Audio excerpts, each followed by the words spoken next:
नमस्कार मित्रों, धर्मार्थ मेला के YouTube चैनल में आप सभी का स्वागत है। हम एक नई प्रस्तुति के साथ चलते हैं। इससे पहले चैनल को सब्सक्राइब अवश्य करें। अब हम आज की प्रस्तुति प्रारंभ करते हैं।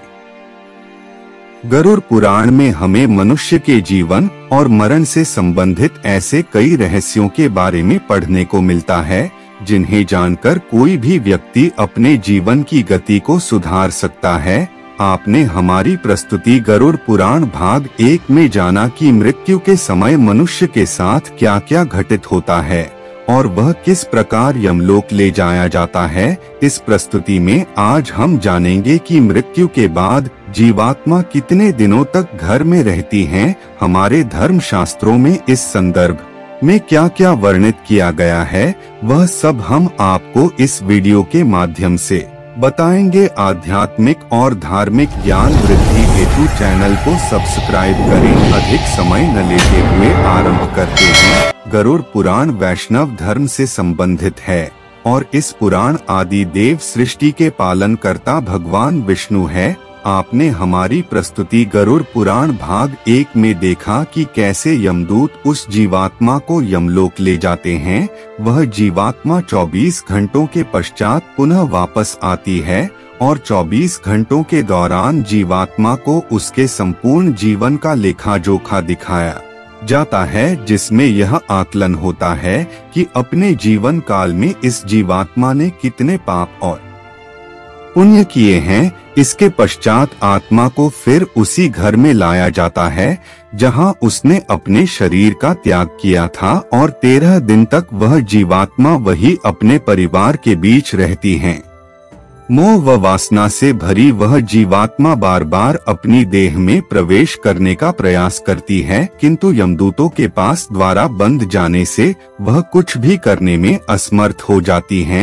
वह अपने परिवार, रिश्तेदार व मित्रों को उसकी मृत्यु का शोक मनाते देखती है, उन्हें चुप कराने का प्रयास भी करती है, परंतु उसकी उपस्थिति का ज्ञान किसी को नहीं होता। फिर वह अपने सामने स्वयं के मृत शरीर को देखती है और भूख प्यास से जोर जोर से विलाप करते हुए रोने लगती है।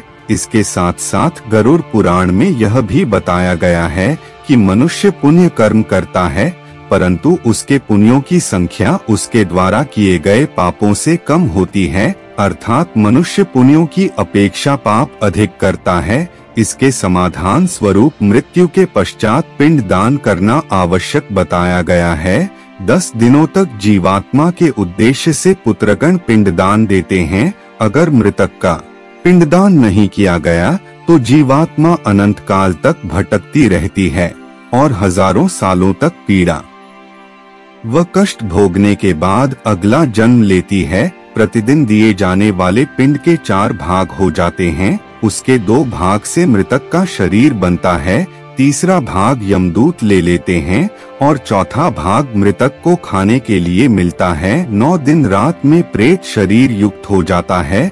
शरीर बन जाने पर 10वें दिन प्राणी को अत्यधिक भूख लगने के कारण आहार रूप में प्राप्त होता है। पुराण के अनुसार 10 दिन तक दिए जाने वाले पिंड दान में विधि मंत्र, आवाहन और आशीर्वाद का प्रयोग नहीं होता, केवल नाम तथा गोत्र से पिंड दान दिया जाता है। मृतक का दाह संस्कार हो जाने के पश्चात उत्पन्न होता है। मृत व्यक्ति के जल जाने के पश्चात उसे पिंडदान द्वारा 1 हाथ लंबा शरीर प्राप्त होता है, जिसके द्वारा वह प्राणी यमलोक के मार्ग में अपने शुभ अशुभ कर्मों को भोगता है। पहले दिन जो पिंड दान दिया जाता है उससे मूर्धा, दूसरे दिन के पिंडदान से ग्रीवा और दोनों स्कंध बनते हैं, तीसरे दिन के पिंडदान से हृदय, चौथे दिन के पिंडदान से पृष्ठ भाग उत्पन्न होता है, 5वें दिन के पिंडदान से नाभि, 6ठे दिन के पिंडदान से कटे प्रदेश, 7वें दिन के पिंडदान से गुहा भाग, 8वें दिन के पिंडदान से 9वें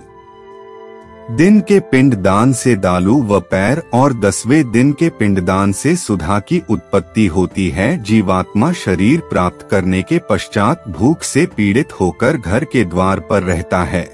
जिस दिन 10वां पिंडदान होता है उसमें मृतक का प्रिय भोजन बनाकर देना चाहिए, क्योंकि शरीर निर्माण हो जाने पर मृतक को अत्यधिक भूख लगती है। मृतक का प्रिय पदार्थ के अतिरिक्त भोजन का पिंड दान देने से उसकी भूख दूर नहीं होती। 11वें और 12वें दिन प्रेत भोजन करता है। मरे हुए स्त्री पुरुषों के लिए प्रेत शब्द का उच्चारण करना चाहिए। उन दिनों जो कुछ भी दिया जाता है उसको प्रेत शब्द के द्वारा देना चाहिए, क्योंकि वह मृतक के लिए आनंददायक होता है। शरीर धारण करके 13वें दिन प्रेत यमलोक जाने के लिए तैयार हो जाता है।